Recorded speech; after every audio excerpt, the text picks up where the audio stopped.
À 15h47, 3 continents ont ressenti un choc. Mais pas celui d'une catastrophe naturelle. C'était un tremblement politique et énergétique que le monde ne pouvait ignorer. Un pays longtemps considéré comme à la périphérie, le Burkina Faso, venait de signer un accord gazier de 17 milliards de dollars, le propulsant de simple exportateur de matières premières à acteur central dans la transformation énergétique. L'homme derrière cette révolution est Ibrahim Traoré, le président qui redéfinit le pouvoir et la souveraineté en Afrique. Les chiffres sont stupéfiants. 50 000 emplois directs, des centaines de milliers d'emplois indirects, la construction de centrales, de pipelines, de ports et de centres de formation pour former les ingénieurs locaux. Mais tout cela soulève une question cruciale. Ces promesses se concrétiseront-elles? Le Burkina Faso pourra-t-il réellement atteindre l'indépendance énergétique et la souveraineté financière, ou est-ce un pari risqué sous le regard attentif des puissances mondiales? Si vous croyez que le réveil de l'Afrique a commencé, abonnez-vous et restez jusqu'au bout de cette histoire où chaque chiffre et chaque décision d'Ibrahim Traoré peut changer non seulement un pays, mais tout un continent. Le 17 milliards de dollars de l'accord signé par Ibrahim Traoré n'est pas un simple chiffre. C'est le signal d'une transformation stratégique pour le Burkina Faso. Initialement centré sur le pétrole, le projet s'est déplacé vers le gaz liquéfié, exigeant non seulement l'exploitation des ressources, mais aussi la construction d'une infrastructure complète sur place. Les sommes allouées sont réparties de manière précise. 7 milliards pour les usines de transformation, 4 milliards pour les pipelines, 3 milliards pour les ports, 2 milliards pour la formation de techniciens et d'ingénieurs et 1 milliard pour les routes, les télécommunications et le logement. Chaque tranche représente un pilier de souveraineté et d'autonomie. Ce projet ne se limite pas aux chiffres. Il a un impact direct sur la vie quotidienne des Burkinabés. Dans les marchés de Bobo, les femmes qui cuisinent encore au feu de bois entrevoient la possibilité d'un gaz propre et abordable. Dans les ateliers de Kouougou, les ouvriers fatigués par le vrombissement des générateurs imaginent un futur alimenté par une énergie stable. Ces transformations locales traduisent de mieux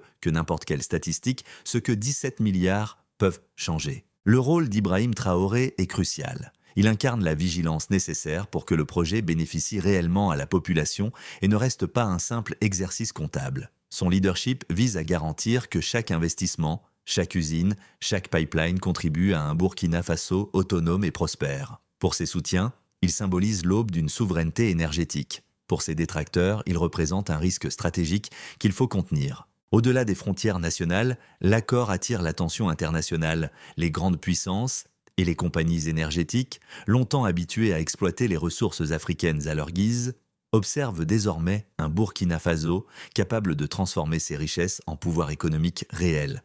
C'est un basculement géopolitique où un pays considéré comme petit montre qu'il peut influencer les marchés mondiaux. Mais cela n'est que le début. L'ampleur du projet, ses répercussions sociales et économiques, ainsi que la manière dont Ibrahim Traoré saura équilibrer opportunités et risques détermineront si ce tournant devient un succès durable ou un pari périlleux. Phrase de transition, 20 mots, mais ce n'est que la partie émergée de l'iceberg. Les tensions internationales et les enjeux politiques intensifient déjà le récit. Sous-partie A, réactions internationales et géopolitiques, 400 mots. L'accord de 17 milliards de dollars signé par Ibrahim Traoré a déclenché une onde de choc au-delà de Burkina Faso. Les chancelleries de Washington, Paris, Bruxelles et Londres se sont mobilisées en urgence, conscientes qu'un pays longtemps considéré comme secondaire venait de bouleverser les équilibres énergétiques et financiers mondiaux. Le passage d'un paiement en dollars et euros à la roupie indienne et à la future monnaie ouest-africaine n'est pas seulement technique. C'est une rupture symbolique avec des décennies de dépendance au système monétaire occidental. Pour les puissances occidentales, ce projet représente un double défi. Premièrement, une perte potentielle de marché. Les multinationales habituées à contrôler les matières premières africaines doivent maintenant composer avec un Burkina Faso capable de transformer et d'exporter son gaz de manière autonome. Deuxièmement, un signal politique. Si un pays considéré comme petit peut négocier à ces conditions, d'autres nations africaines pourraient en suivre l'exemple, modifiant durablement la dynamique régionale. Les médias occidentaux, jusque-là silencieux, ont rapidement mis en avant des inquiétudes environnementales, amplifiées par des campagnes de lobbying des compagnies pétrolières. Dans les bureaux diplomatiques, des discussions stratégiques ont cherché à freiner le projet, tandis que des contre-offres tardives mais urgentes ont été présentées. Cependant, plus ces tentatives s'enchaînaient, plus elles confirmaient l'importance géopolitique du projet et le rôle central d'Ibrahim Traoré comme acteur déterminant. Ainsi, l'accord n'est pas seulement une transaction économique, il devient un symbole de souveraineté et de résilience africaine, une déclaration que Burkina Faso peut désormais définir ses propres règles du jeu sur la scène mondiale. Le leadership de Traoré est scruté, critiqué, mais également salué par ceux qui voient en lui un catalyseur de changement pour toute la région. À l'intérieur du pays, le projet prend une dimension profondément humaine. Les 50 000 emplois directs et les centaines de milliers d'emplois indirects ne représentent pas seulement des chiffres. Ils incarnent la renaissance économique de communautés longtemps marginalisées. Dans les villages de Bobo, des femmes qui cuisinaient au feu de bois peuvent désormais envisager un foyer alimenté au gaz propre. Dans les ateliers de Kouougu, des ouvriers exténués par les générateurs instables voient une énergie stable se profiler à l'horizon. Les investissements dans les infrastructures, pipelines, ports, routes et dans la formation de jeunes ingénieurs burkinabés soulignent que le projet est conçu pour durer. Les programmes de transfert de compétences avec des experts indiens garantissent que d'ici quelques années, les installations seront gérées localement, renforçant l'autonomie nationale. Au-delà de l'économie et des infrastructures, le projet devient un symbole de dignité et d'espoir. Les enfants pourront étudier après la tombée de la nuit grâce à l'électricité stable. Les familles respireront un air plus sain grâce à la cuisson au gaz. La diaspora africaine et les observateurs internationaux voient en Ibrahim Traoré un exemple de leadership capable de transformer une nation périphérique en acteur stratégique, capable de défendre ses ressources et son avenir. La tension dramatique du récit ne disparaît pas. Chaque milliard investi est à la fois une opportunité et une épée suspendue au-dessus de la population. Mais les visages des bénéficiaires, femmes, ouvriers, étudiants, incarnent déjà la promesse du projet, transformant une transaction énergétique en révolution sociale et symbolique. Phrase de transition, 20 mots. Malgré l'optimisme et l'espoir, le Burkina Faso doit maintenant affronter les défis internes et les risques qui menacent le succès du projet. Sous-partie A, risques et critiques, 400 mots. Malgré l'enthousiasme suscité par l'accord de 17 milliards de dollars, plusieurs voix s'élèvent pour rappeler que chaque grande opportunité comporte ses risques. Le Burkina Faso confie à un seul partenaire, l'Inde, la totalité de la chaîne énergétique, du pipeline aux usines de liquéfaction. Si demain l'Inde change de stratégie ou traverse une crise économique, le pays pourrait se retrouver vulnérable faute d'alternative. Les préoccupations environnementales ne sont pas négligeables. La construction d'infrastructures est massive, ports, pipelines, usines, implique des transformations du paysage naturel et des émissions de gaz à effet de serre. Bien que le gaz soit considéré comme une énergie fossile plus propre que le charbon ou le pétrole, son exploitation reste une source d'émissions. Les critiques redoutent que la promesse d'indépendance énergétique ne devienne un mirage au prix de dégâts écologiques irréversibles pour les sols, les rivières et la biodiversité locale. Enfin, la gestion interne et la corruption représentent une menace constante. Les montants colossaux investis nécessitent une transparence totale et une vigilance citoyenne pour éviter que les bénéfices ne soient captés par une minorité privilégiée. Chaque retard, chaque dérive administrative pourrait compromettre l'impact du projet et transformer une ambition nationale en demi-succès coûteux. Pour les observateurs, ces risques rappellent que le leadership d'Ibrahim Traoré est décisif. Son rôle dépasse la simple diplomatie. Il doit assurer que le projet reste fidèle à ses objectifs, tout en inspirant confiance aux citoyens et aux partenaires internationaux. Les enjeux sont colossaux, mais ils ne doivent pas masquer le potentiel transformateur du projet pour la société burkinabé. Face à ces critiques, des solutions concrètes émergent.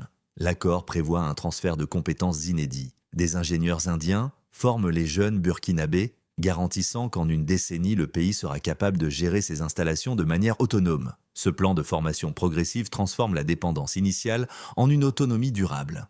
La transparence et la surveillance citoyenne sont également au cœur de la stratégie. Les contrats doivent être rendus publics et vérifiables, permettant à la société civile de jouer son rôle et de prévenir toute dérive. Chaque milliard investi devient ainsi un outil de développement tangible, mesurable par la vie quotidienne des habitants plutôt que par des bilans financiers abstraits.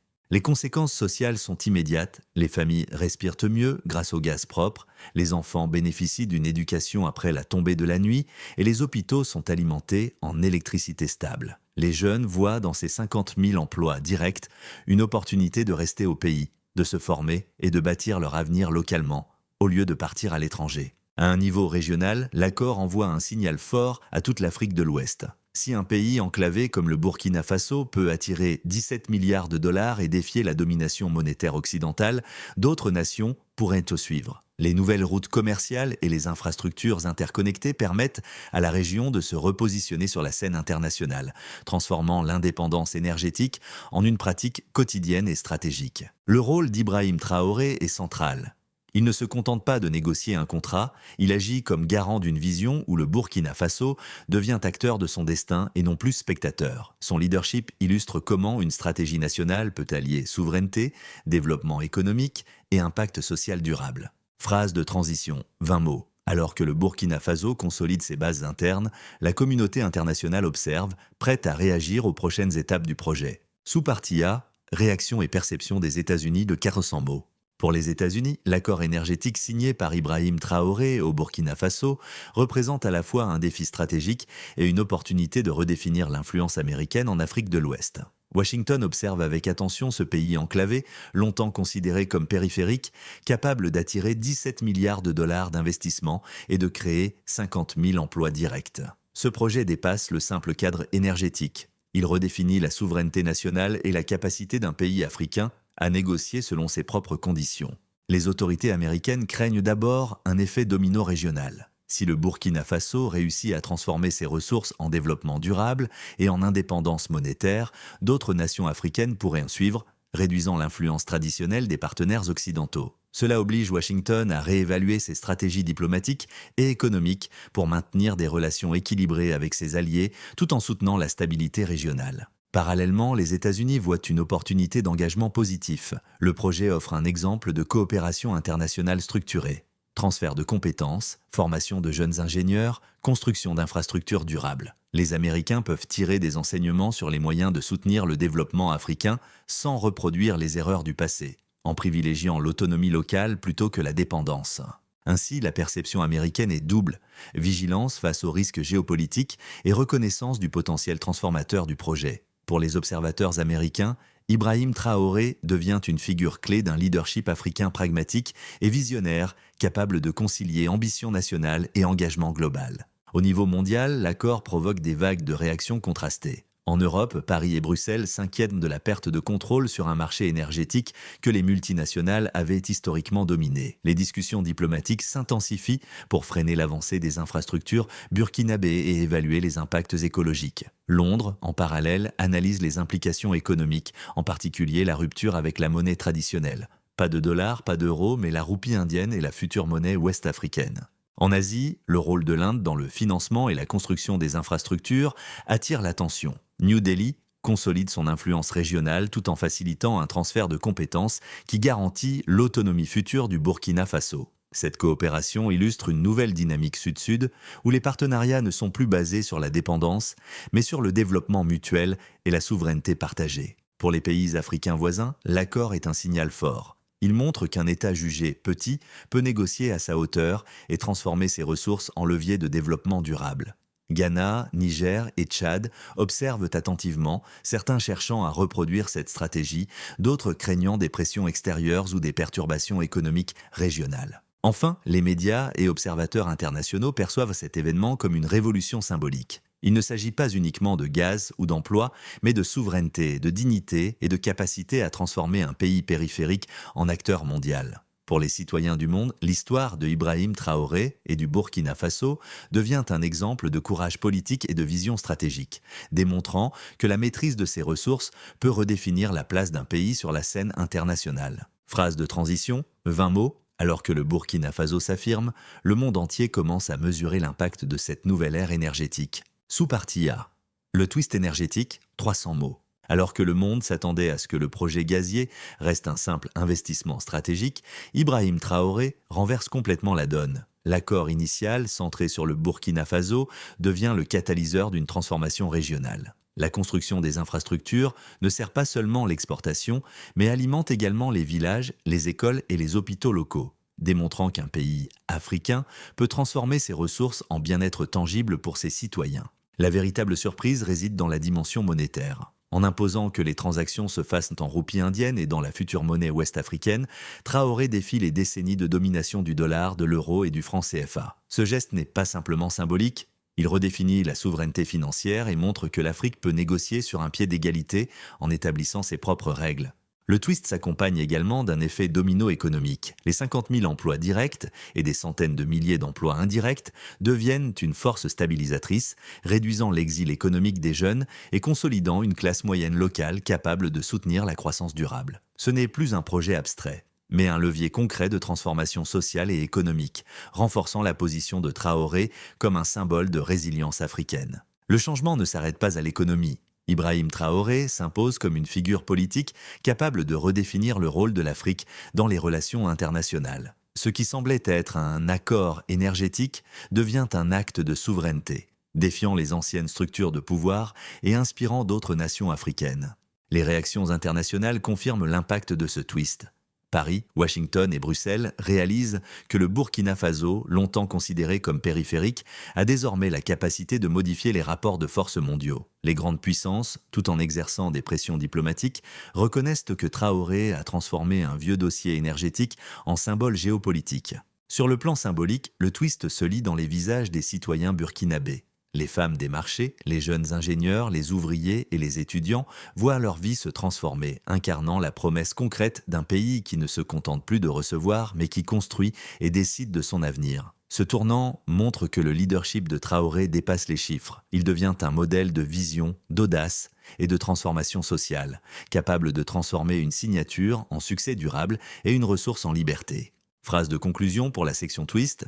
Avec ce basculement, Ibrahim Traoré ne signe pas seulement un accord, il inscrit le Burkina Faso au cœur d'une nouvelle ère énergétique, politique et symbolique. Le Burkina Faso se tient aujourd'hui à l'aube d'une transformation historique. Grâce à l'initiative visionnaire de Ibrahim Traoré, le pays passe d'un rôle de simple fournisseur de matières premières à celui d'acteur autonome et stratégique sur la scène mondiale. L'énergie n'est plus seulement un flux de gaz ou un chiffre d'investissement.